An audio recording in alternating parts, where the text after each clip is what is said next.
ब्रह्म सूत्र के द्वितीय अध्याय के तृतीय पाद के 15वें अधिकरण का हम लोग विचार कर रहे हैं। 14वें अधिकरण में आत्मा में कर्तृत्व बताया गया। वह कर्तृत्व स्वाभाविक है या कल्पित है आत्मा में, इस प्रकार के संशय का निवर्तक यथार्थ निर्णय अनुकूल विचारात्मक ये 15वां अधिकरण है। इसमें मीमांसक कहते हैं कि आत्मा में कर्तृत्व स्वतः है, वास्तविक है, निरुपाधिक आत्मा करता है। इस मीमांसक मत का निराकरण करते हुए सोपाधिक आत्मा में कर्तृत्व, निरुपाधिक आत्मा में अकर्तृत्व भाष्यकार भगवान ने बताया। सूत्रकार भगवान वेद व्यास जी ने यथा च तक्षोभयथा इस सूत्र से तक्षा दृष्टांत से इसी बात को सिद्ध किया है कि जैसे कर्णादि सापेक्ष बढ़ई में तक्षण रूप व्यापार का कर्तृत्व है और वास्यादि करण निरपेक्ष बढ़ई अकर्ता है, ऐसे ही आत्मा जो है बुद्ध्यादि करण सापेक्ष होगा तो कर्ता, बुद्ध्यादि निरपेक्ष होगा तो अकर्ता। इसे यथाच तक्षोभयथा इस सूत्र से भगवान वेद व्यास जी ने बताया और इस सूत्र की व्याख्या में भाष्यकार भगवान ने भी स्पष्ट किया।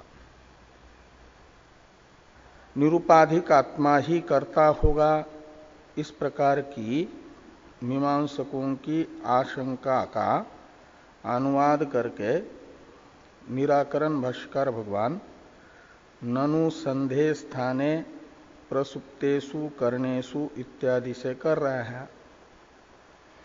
पहले मीमांसकों ने शंका की ननु इत्यादि से कि स्वप्न के समय चक्षुरादि बाह्य इंद्रियों का रूपादि ग्रहण रूप जो स्वस्व व्यापार है वह उपरत होता है और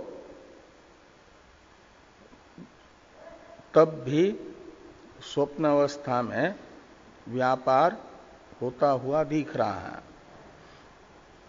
तो इंद्रिया सुप्त हैं, यानी अपने अपने व्यापारों से उपरत है, तो भी स्वस्व व्यापार ग्रहण स्वप्नावस्था में भी व्यापार होता हुआ दिख रहा है। वह व्यापार ये बता रहा है कि निरुपाधिक आत्मा करता है। इस प्रकार की जो मीमांसकों की शंका है और श्रुति ने जो तद येषां विज्ञानानां विज्ञानम विज्ञानेन विज्ञानम आदाय इत्यादि में करण अर्थ में तथा कर्म अर्थ में विभक्ति कर दी, वह भी ये ज्ञापन करती है कि निरुपाधिक आत्मा ही करता है। यदि सोपाधिक आत्मा करता होता तो करण रूप इंद्रिया आत्मा की उपाधि यानी विशेषण होने से वो कर्तृकोटि में चली जाती, तो प्रथमा विभक्ति हो जाती कर्तृ विभक्ति। लेकिन कर्तृ विभक्ति का निर्देश न होकर के जो कर्म विभक्ति का निर्देश है वह ज्ञापन करता है कि निरुपाधिक आत्मा करता है।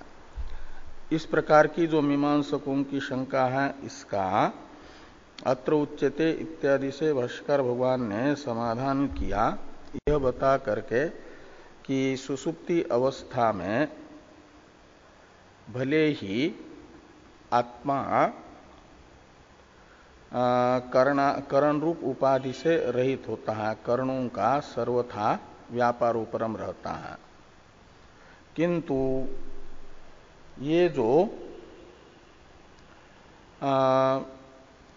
स्वप्न है उस स्वप्न में बाह्य इंद्रियां प्रसुप्त होने पर भी यानी अपने अपने व्यापारों से उपरत होने पर भी अंतःकरण व्यापार से युक्त ही रहता है, सक्रिय रहता है स्वप्न अवस्था में।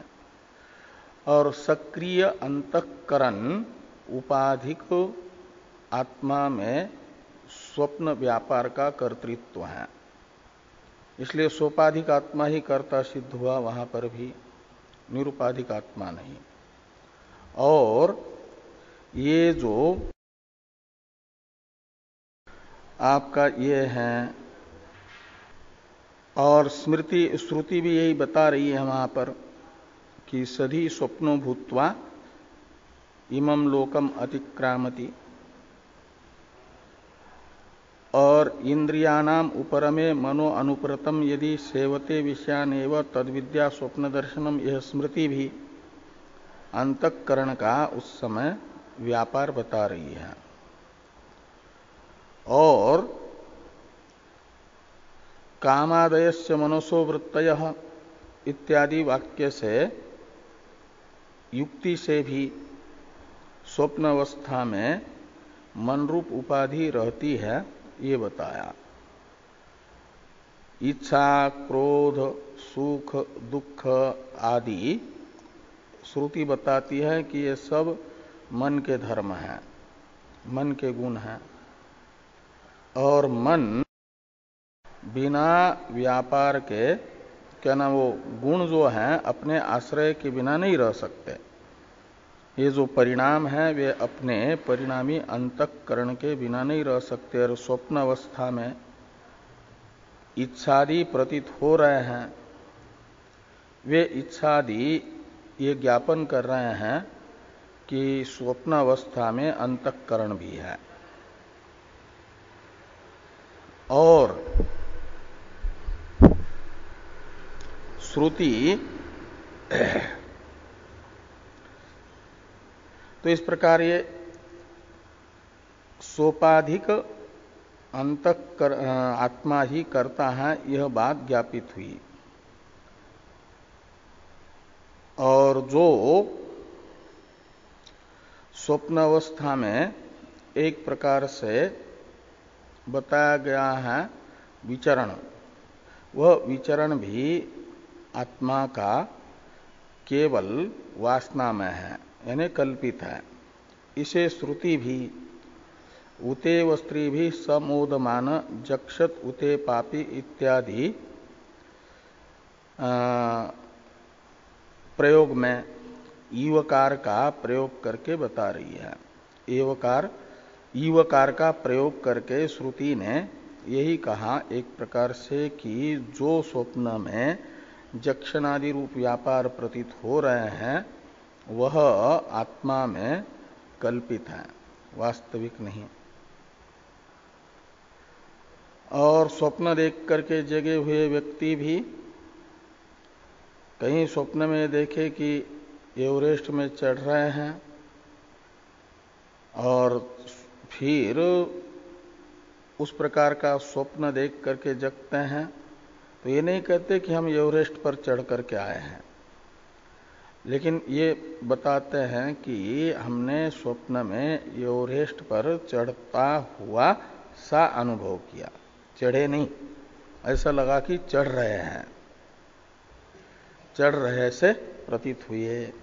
ये जो से यानी तरह सादृश्य का बोधक ईव शब्द है वह ज्ञापन कर रहा है कि स्वप्न में जो व्यापार है वह कल्पित है। तो जैसे विचरण कल्पित है स्वप्न का, ऐसे ये उपादान भी सोपाधिक आत्मा में ही है, निरुपाधिक आत्मा में नहीं। उपादान रूप व्यापार भी निरुपाधिक आत्मा का नहीं। ये जो कहा था शंका करते समय मीमांसकों ने, तद येषाम प्राणानाम विज्ञानेन विज्ञानम आदाय में, जो विज्ञानेन में तृतीया है और विज्ञानम में द्वितीया है, वह यह ज्ञापन कर रही है कि करण में, क्या नाम, इंद्रियों में करण विभक्ति और कर्म विभक्ति बता रही है कि निरुपाधिक आत्मा उपादान का कर्ता है। ये जो मीमांसकों की शंका थी उसका समाधान करते हुए कहा गया कि तथा उपादानेपि यद्यपि कर्णेषु करण कर्म करण विभक्तिर्दृश्य निर्देश, उपादान रूप व्यापार में इंद्रियों के वाचक विज्ञान शब्द से कर्म विभक्ति यानी द्वितीय विभक्ति तथा करण विभक्ति यानी तृतीय विभक्ति आई है विज्ञान शब्द से, तो भी ये समझना कि निरुपाधिक आत्मा कर्ता नहीं, तत्संपृक्त यानी करण संपृक्त करण युक्त आत्मा में ही उपादान का कर्तृत्व है। क्योंकि हम पहले बता चुके हैं केवल आत्मा में यानी निरुपाधिक आत्मा में कर्तृत्व संभव नहीं है। तो फिर वह होना चाहिए, क्या नाम, कर्ता के विशेषण होने से, कर्तृकोटि में होने से कर्म निर्देश और करण विभक्ति निर्देश कैसे बनेगा? ये जो शंका थी उस शंका का समाधान करते हुए कहा गया कि कई जगह कर्ता में भी करण का निर्देश होता हुआ देखा गया, कर्ता में भी करण विभक्ति देखी गई।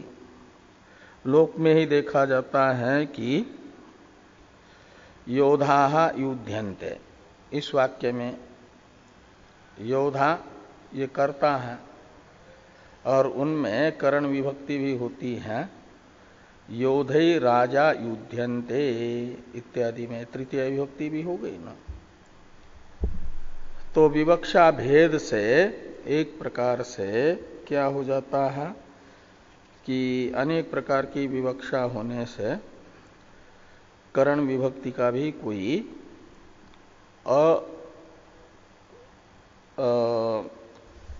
असांगत्य नहीं है, असंगत वो करण विभक्ति नहीं है। यहां तक की चर्चा हम पहले कर चुके हैं।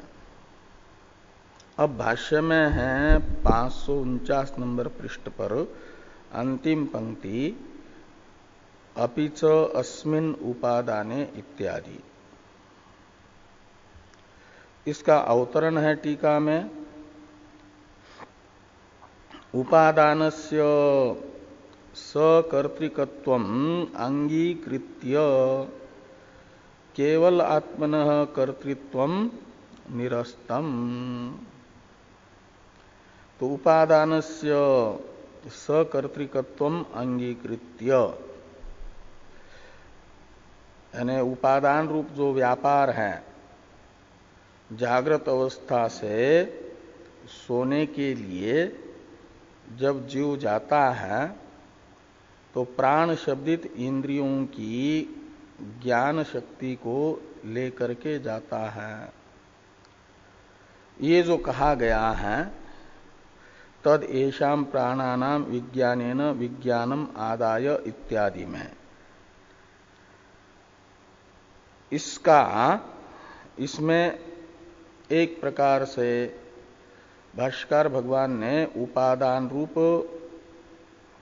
जो वहां पर धात्वर्थ है उसमें सकर्तृकत्व को स्वीकार करके केवल आत्मा में कर्तृत्व का निराकरण कर दिया और ये बताया कि उपादान का कर्ता सोपाधिक आत्मा है, निरुपाधिक आत्मा नहीं। वो किससे? तथोपादानेपि यद्यपि कर्णेषु कर्म करण विभक्ति निर्देश तथापि इत्यादि जो वाक्य भाष्य में था पूर्व वाक्य, उसमें भाष्यकार भगवान ने उपादान को सकर्तृक मान करके, कर्ता से युक्त मान करके, यानी क्रियारूप मान करके केवल आत्मा में कर्तृत्व का उपादान के भी निषेध कर दिया। और ये बताया कि वहां पर भी करण उपाधिक आत्मा ही करता है उपादान का। अब क्या कर रहे हैं? तो कहते हैं इदानीम तस्य अक्रियत्वात् न कर्तृपेक्षा इत्याह। तो अपिच इत्यादि वाक्य से भाष्यकार भगवान ये बताने जा रहे हैं कि तद एषाम प्राणानाम विज्ञानेन विज्ञानम आदाय, इस श्रुति में जो आदान रूप बताया है उपादान, वह उपादान क्रियारूप नहीं है। क्रिया में कर्ता की अपेक्षा होती है। कर्ता रूप कारक की अपेक्षा क्रिया के निर्वर्तन में होती है, क्रिया को संपन्न करने के लिए होती है। और ये जो उपादान है उस श्रुति में बताया गया वह क्रिया रूप ही नहीं है, अपितु वहां पर विवक्षित है कर्णों के व्यापार का उपरम, क्रिया का अभाव विवक्षित है, क्रिया विवक्षित नहीं है उपादान शब्द से। ये यहां पर कह रहे हैं कि इदानीम तस्य अक्रियत्वात्, तस्य शब्द उपादान का परामर्शक है। जिस उपादान को सकर्तृक मान करके अभी तक निरुपाधिक आत्मा में कर्तृत्व का निराकरण भाष्यकार भगवान ने किया, उसी उपादान के विषय में ये कहा जा रहा है कि वह उपादान तो वहां पर क्रियारूप नहीं है। तस्य अक्रियत्वात् न कर्तृपेक्षा, इसलिए उपादान को कर्ता की अपेक्षा भी नहीं है। इसे अपिच अस्मिन् उपादाने इत्यादि वाक्य से भाष्यकार भगवान कहने जा रहे हैं। तो भाष्य को देखिए, अपिच अस्मिन् उपादाने करण व्यापारोपरम मात्रम विवक्ष्यते, न स्वातंत्र्यम कस्यचित् अबुद्धि पूर्वकस्यापि स्वापे करण व्यापारोपरमस्य दृष्टत्वात्। ते कह रहे हैं अपिच अस्मिन् उपादाने, तो ये जो तद येषाम प्राणानाम विज्ञानेन विज्ञानम आदाय में बताया गया उपादान है, उसे अस्मिन् उपादान शब्द से लेना। जागृत अवस्था से सुषुप्ति की ओर जब जीव जा रहा है, उस समय इंद्रियों का ग्रहण रूप जो उपादान बताया गया है, वहां पर उपादान शब्द से कोई व्यापार विशेष विवक्षित नहीं है, अपितु उपादान शब्द से ये विवक्षित है कि समस्त करण व्यापारों का उपरम अभाव। ये आगे कह रहे हैं कि अपिच अस्मिन् उपादाने करण व्यापारोपरम मात्रम विवक्ष्यते, न स्वातंत्र्यम कस्यचित्। इस श्रुति ने जिस उपादान की चर्चा की है, उस उपादान से तो जागृत अवस्था की उपाधिभूत इंद्रियों का व्यापार अभाव मात्र विवक्षित है, व्यापार अभाव मात्र विवक्षित है। किसी का कर्तृत्व उस उपादान में, स्वातंत्र्य यानी कर्तृत्व, विवक्षित नहीं है। न स्वातंत्र्यम कस्यचित, यानी कस्यचित स्वातंत्र्यम अर्थात कर्तृत्व न विवक्षते, कर्तृत्व की विवक्षा किसी के नहीं है उस उपादान में। इसलिए उस श्रुति को आधार बना करके जो इंद्रियों में, इंद्रिय के वाचक विज्ञान शब्द में करण विभक्ति और कर्म विभक्ति है, वह दिखा करके निरुपाधिक आत्मा कर्ता होगा, इस सिद्धांत को स्थापित नहीं किया जा सकता। ये बात यहां पर बताई जा रही है अपिच इत्यादि से। न स्वातंत्र्यम कस्यचित, ऐसा क्यों? तो कहते इसलिए कि ये देखा जाता है कि बिना बुद्धि के भी सुषुप्ति में करण व्यापार विशेष देखा जा रहा है। तो ये कहते हैं कि कस्यचित क्या अबुद्धि पूर्वकस्यापि स्वापे करण व्यापार उपरमस्य दृष्टत्वात्। तो अबुद्धि पूर्वकस्यापि स्वापे करण व्यापारोपरमस्य दृष्टत्वात्। तो कई बार ये देखा जा रहा है कि बिना ज्ञान के भी सोने वाले को मालूम में नहीं पड़ता कि इंद्रियों को साथ में लेकर के जा रहा है। तो अबुद्धि पूर्वकस्यापि स्वापे करण व्यापार उपरमस्य दृष्टत्वाति अनुभव में आता है। इसलिए ये बताया जाएगा, उस श्रुति में बताया जा रहा है कि इंद्रियों का व्यापारोपरम उपादान शब्द से विवक्षित है।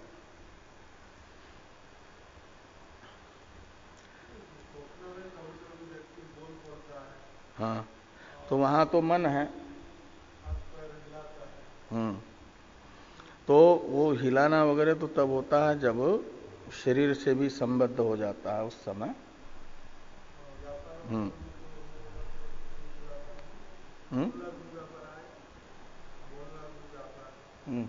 वो तो स्वप्न में हो रहा है। तो स्वप्न में तो वासना में कार्यक्रम संगत रहता है ना, वासना में कार्यक्रम संगत होता है, उससे होता है। हाँ हाँ, वासनात्मक शरीर रहता है, उससे हो जाता है व्यापार। और नींद के समय स्वाप है नींद, और उस समय कभी काल ऐसा हो जाता है जब इस शरीर से भी, स्वप्न से सीधा इस शरीर से संबद्ध हो जाता है, तो लगता है कि इससे भी हो रहा सा था, प्रतीत होता है। तो ये जो है, इस थोड़ी टीका है इसके विषय में, इसको देखिए।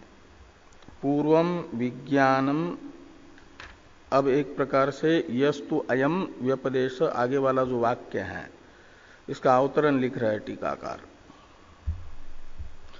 पूर्वम विज्ञानम जीव इति अंगीकृत्य जीवस्य कर्तृत्वे तनुते इति श्रुति उक्ता संप्रति तया श्रुत्या अनुपहितात्मनः कर्तृत्वम इति प्राप्तौ विज्ञानम बुद्धिरेव तस्या एव अत्र कर्तृत्वम उच्यते तदुपहितात्मनः कर्तृत्व सिद्धये इति अभिप्रेत्य यस्तु आह यस्तु इति। ते कह रहे हैं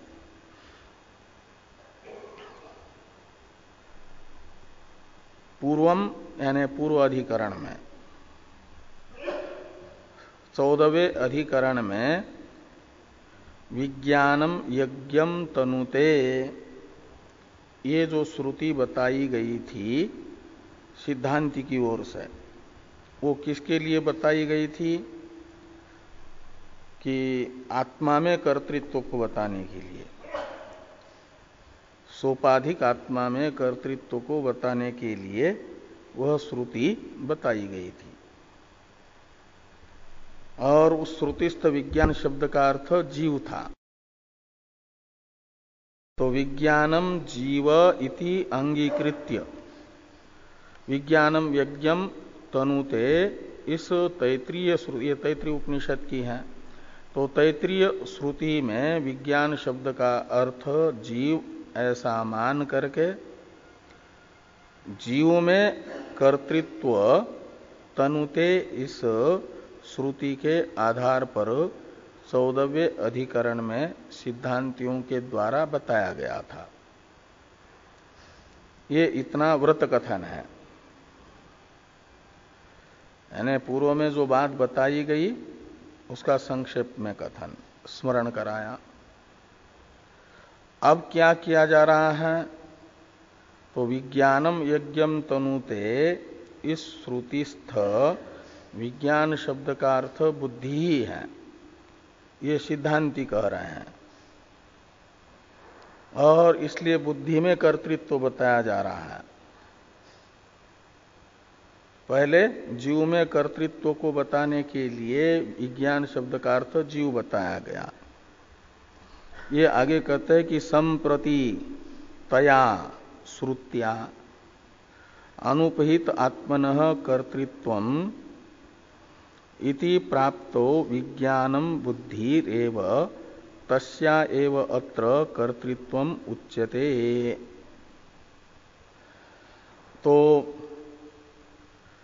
तया श्रुत्या यानी तनुते, इस श्रुति के आधार पर विज्ञानम यज्ञम तनुते, इस श्रुति के आधार पर निरूपाधिक आत्मा में कर्तृत्व प्राप्त होने पर मीमांसक कहते हैं कि विज्ञानम यज्ञम तनुते, यह श्रुति आत्मा में कर्तृत्व बता रही है। सांख्य कहते थे कि बुद्धि में कर्तृत्व है। तो सिद्धांतियों ने कहा नहीं, विज्ञानम यज्ञम तनुते में विज्ञानम शब्द का अर्थ है जीव, और जीव में यज्ञ का कर्तृत्व बताया जा रहा है। ये सिद्धांतियों ने 14वें अधिकरण में बताया था। अब मीमांसक ये कहते हैं कि विज्ञानम यज्ञम तनुते, यह श्रुति आप ठीक कह रहे हैं कि आत्मा में कर्तृत्व बता रही है, ये बिल्कुल ठीक कह रहे हो। आत्मा में ही इस श्रुति के द्वारा कर्तृत्व बताया जा रहा है, लेकिन वह निरुपाधिक आत्मा में बताया जा रहा है। इसी श्रुति के आधार पर स्वतंत्र आत्मा, इस श्रुति के द्वारा आत्मा में बताया गया कर्तृत्व वास्तविक है, का मतलब स्वाभाविक है। केवल आत्मा में कर्तृत्व ये श्रुति बता रही है। ये मीमांसक शंका करते हैं। इस अभिप्राय से लिखते हैं कि संप्रति तया श्रुत्या अनुपहित आत्मनः कर्तृत्वम इति प्राप्तो। तया श्रुत्या ने उसी तैत्रीय श्रुति के आधार पर मीमांसक अपनी शंका को पुष्ट करते हुए अनुपहित आत्मा में यानी निरूपाधिक आत्मा में, अनुपहित शब्द का अर्थ होता है निरूपाधिक, तो निरूपाधिक आत्मा में कर्तृत्वम, आत्मा में निरूपाधिक आत्मा में कर्तृत्व प्राप्त हुआ। तब सिद्धांती ये कहते हैं कि विज्ञानम बुद्धिरेव, विज्ञानम तनुते, इस श्रुति में विज्ञान शब्द का अर्थ बुद्धि ही है, आत्म निरूपाधिक आत्मा नहीं। साभास बुद्धि विज्ञान शब्द का अर्थ है, चिदाभास से युक्त बुद्धि विज्ञान शब्द का अर्थ है। इसलिए सांख्य मत भी नहीं आएगा। सांख्य तो चेतन से जिसका संसर्ग नहीं है, चेतन से जो प्रेरित नहीं है, ऐसी बुद्धि को कर्ता मानते हैं, स्वतंत्र बुद्धि को।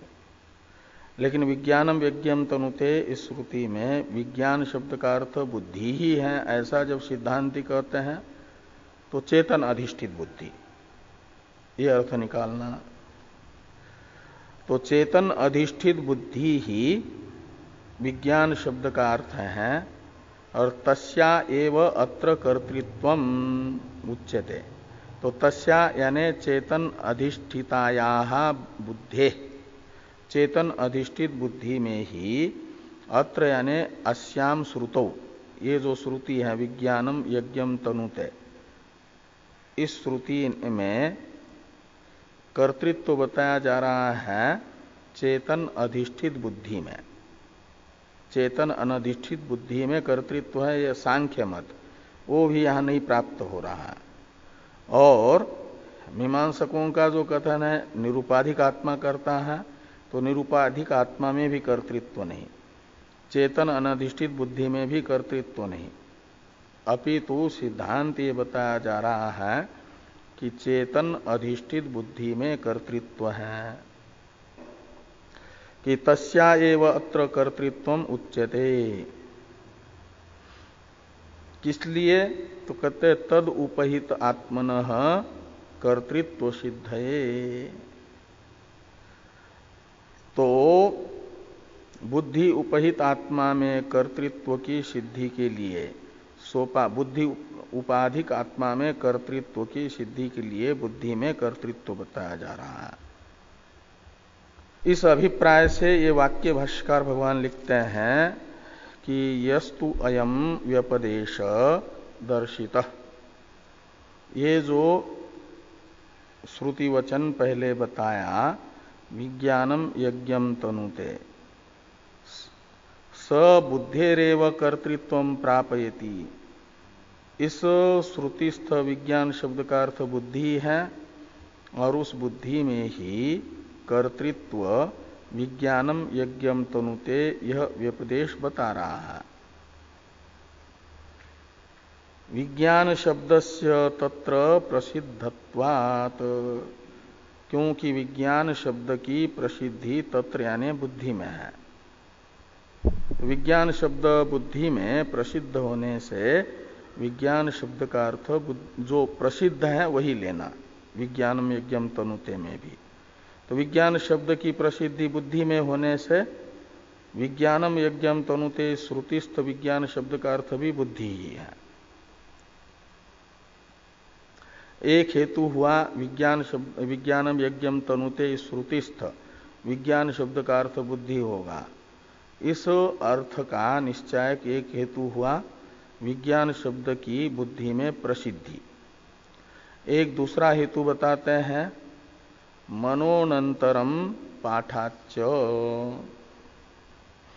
वहां आत्मा की अलग अलग 5 उपाधियां बताई हैं। अन्नमय शब्द से स्थूल शरीर को उपाधि के रूप में बताया गया, और सूक्ष्म शरीर के अंदर 3 उपाधियां बताई गई, एक प्राण, दूसरा मन और तीसरा बुद्धि। तो स्थूल शरीर, प्राण, मन और उसके बाद में आता है बुद्धि रूप उपाधि आत्मा की, उसे विज्ञानमय कोश कहा गया है। तो मनोनंतरम पाठाच्च, मन के बाद में आत्मा की उपाधि के क्रम में बाहर से जब अंदर की ओर जाते हैं तो पहले है आपका स्थूल शरीर अन्नमय कोश शब्दित, दूसरी उपाधि है स्थूल शरीर के भी अंदर जाते हैं तो प्राण, तीसरी है मन और चौथी है बुद्धि, और यहां पर और 5वीं है आनंदमय कोश शब्दित अविद्या।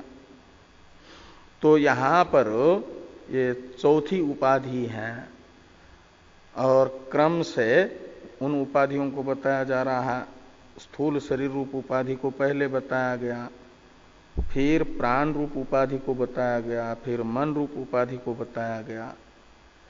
तो मन रूप उपाधि के बाद में तो क्रम आत्मा का न आकर के आता है किसका?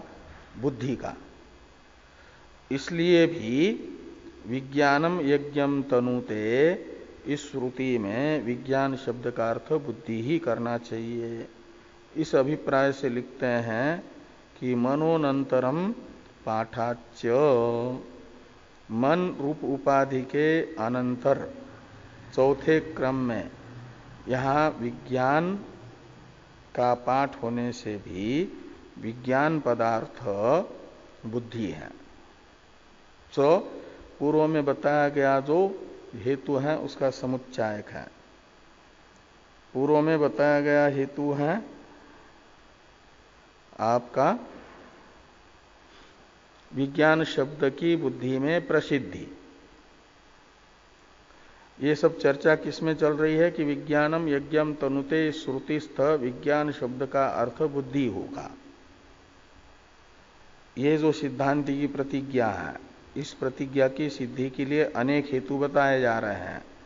उनमें से एक हेतु बताया गया विज्ञान शब्द की बुद्धि में प्रसिद्धि। दूसरा हेतु बताया गया तैत्रीय उपनिषद में मन के अनंतर विज्ञान का पाठ। ये भी ज्ञापन करता है कि मन के अनंतर आने वाली उपाधि जो आत्मा की है वो बुद्धि, वही यहां विज्ञान शब्द का अर्थ है। और एक हेतु बताया जा रहा है कि विज्ञान को सावयव बताया गया है। वहां विज्ञान के अवयव के रूप में श्रद्धादि को बताया गया है। ये कह रहे हैं कि तस्य श्रद्धैव शिरः इति च विज्ञानमयस्य आत्मनः श्रद्धादि अवयवत्व संकीर्तनात्, ये तीसरा हेतु हुआ। तस्य श्रद्धैव शिरः, इस श्रुतिस्थ तस्य शब्द का अर्थ है विज्ञानस्य। विज्ञान का श्रद्धा शीर है इत्यादि जो वहां अवयव बताए गए हैं, ये बताते हैं। ये यानी विज्ञान सावयव है, ये बताया गया एक प्रकार से। और विज्ञान शब्द का अर्थ आत्मा करेंगे तो आत्मा तो निरवयव है, उसके श्रद्धादि अवयव कैसे हो सकते हैं। इसलिए विज्ञान तस्य शब्द से विज्ञान पदार्थ को लेना है। और विज्ञान पदार्थ सावयव है, ये इस वाक्य से इससे ज्ञापित हो रहा है। और आत्मा तो निरुपाधिक है, इसलिए विज्ञान शब्द का अर्थ जो सावयव हो सकता है वही करना पड़ेगा। तो सावयव तो कौन हो सकता है? तो सावयव हो सकती है बुद्धि। इसलिए विज्ञान शब्द का अर्थ बुद्धि है, जिसके श्रद्धादि अवयव हैं। और लोक में बुद्धि के धर्म के रूप में श्रद्धादि की प्रसिद्धि भी है। यानी विज्ञान शब्द का ऐसा अर्थ करना पड़ेगा कि जिसके श्रद्धादि अवयव बन सकते हो, श्रद्धादि अवयव वाला जो होगा। तो श्रद्धादि तो बुद्धि के धर्म के रूप से प्रसिद्ध है, इसलिए बुद्धि एक पदार्थ हो सकता है जो श्रद्धादि अवयव वाला है। ये आगे कहते हैं कि श्रद्धादीनांच बुद्धि धर्मत्व प्रसिद्धे, और श्रद्धादि में बुद्धि धर्मत्व प्रसिद्ध है, इसलिए श्रद्धादि अवयव वाला वहां विज्ञान पदार्थ बुद्धि है। ये तीसरा हेतु हुआ।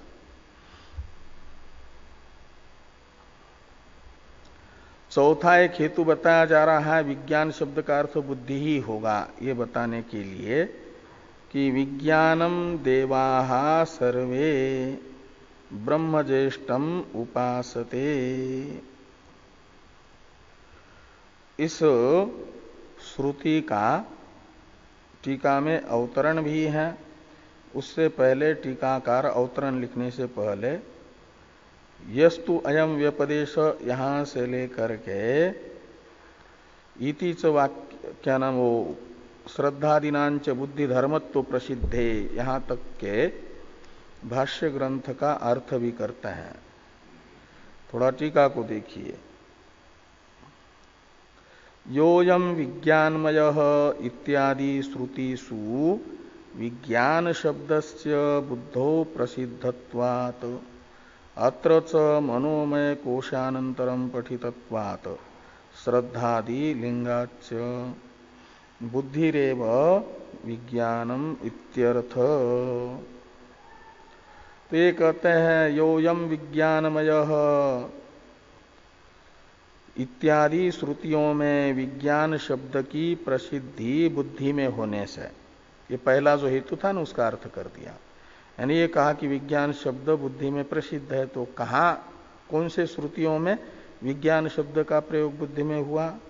तो योयम विज्ञानमय इत्यादि श्रुतियों में विज्ञान शब्द का बुद्धि में प्रयोग हुआ है।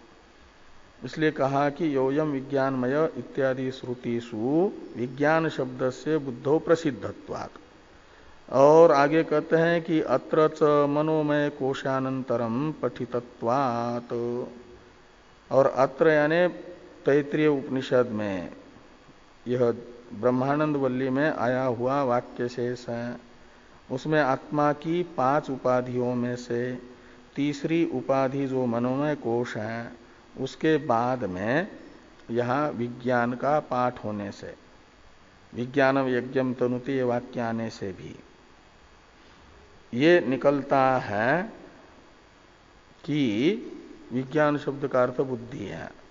और श्रद्धादि लिंगाच्च, और श्रद्धादि अवयव बताए गए हैं विज्ञान पदार्थ के। तो विज्ञान पदार्थ श्रद्धादि अवयव वाला है, तो आत्मा के तो श्रद्धादि अवयव हो नहीं सकते, बुद्धि के तो धर्म होने से ये हो सकते हैं। इसलिए बुद्धिरेव विज्ञान पदार्थ विज्ञानम इत्यर्थ। इसलिए विज्ञानम यज्ञम तनुते श्रुतिस्थ विज्ञान शब्द का अर्थ बुद्धि है। यह बात 3 हेतुओं से बता करके और भी एक चौथा हेतु विज्ञानम देवा सर्वे इत्यादि से बताया जा रहा है। विज्ञान शब्द का अर्थ बुद्धि ही होगा, इस अर्थ का ज्ञापक हेत्वंतर है। इसका अवतरण है टीका में कि तत्रैव लिंगांतरम आह विज्ञानम देवा इति। तत्रैव यानी विज्ञानम यज्ञम तनुते इस वाक्यस्थ विज्ञान पदार्थ बुद्धि ही है। इसी अर्थ में पूर्व में बताए गए 3 लिंग यानी हेतुओं से अतिरिक्त ये चौथा हेतु बताया जा रहा है। विज्ञानम देवाः सर्वे ब्रह्मज्येष्ठम उपासते इति च वाक्यशेषात्। ये वाक्य शेष हैं। विज्ञानम देवा सर्वे ब्रह्मज्येष्ठम उपासते, इसमें विज्ञानम का विशेषण है ज्येष्ठम। तो सर्वे देवा में देव शब्द का अर्थ है इंद्रिया। तो सभी इंद्रिया ज्येष्ठ जो विज्ञान है उसकी ब्रह्म बुद्धि से उपासना करते हैं, उसे ही महत जानते हैं, अपने में महान समझते हैं। ये विज्ञानम देवा सर्वे ब्रह्मज्येष्ठम उपासते का अर्थ है। इति च वाक्य, ये वाक्य शेष भी, इस वाक्य शेष में विज्ञान शब्द का अर्थ बुद्धि है। इसका थोड़ा अर्थ कर रहे हैं टीकाकार, उस अर्थ को देखिए। महत यक्षम प्रथमजम इत्यादि श्रुतौ हिरण्यगर्भ ब्रह्मात्मक बुद्धेः ज्येष्ठत्व उक्तेः अत्र देवैः यानी इंद्रियै उपास्यमानं ज्येष्ठं ब्रह्म विज्ञानम बुद्धिरेव इत्यर्थ। तो महदयक्षम प्रथमजम,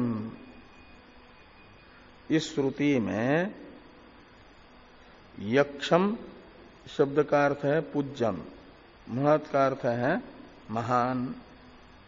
वो कौन है? प्रथमज। वो प्रथमज है हिरण्यगर्भ रूप जो ब्रह्म है, कार्य ब्रह्म। तो हिरण्यगर्भ ब्रह्म ब्रह्मात्मक बुद्धि कार्य ब्रह्म, उसमें ब्रह्म में कार्यत्व कहां से आया? समष्टि बुद्धि कार्य रूपा होने से। तो हिरण्यगर्भ ब्रह्म की उपाधिभूत बुद्धि में ज्येष्ठत्व है, क्योंकि वो प्रथम उपाधि है।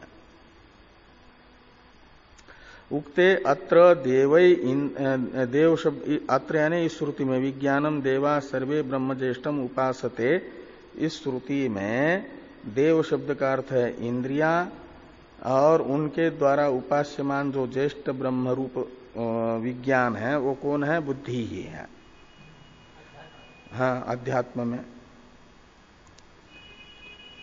तो इसलिए विज्ञानम देवा सर्वे ब्रह्म ज्येष्ठम उपासते, इस वाक्य से भी यह अर्थ निकलता है कि विज्ञानम यज्ञम तनुते, इस श्रुतिस्थ विज्ञान शब्द का अर्थ बुद्धि है।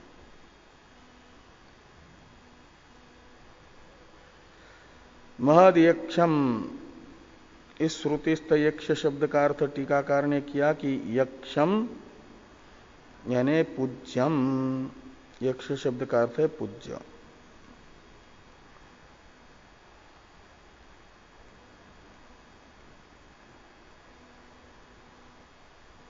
भाष्य में एक वाक्य है कि ज्येष्ठत्वस्य च प्रथमजत्वस्य बुद्धो प्रसिद्ध। प्रथमजत्व रूप जो ज्येष्ठत्व है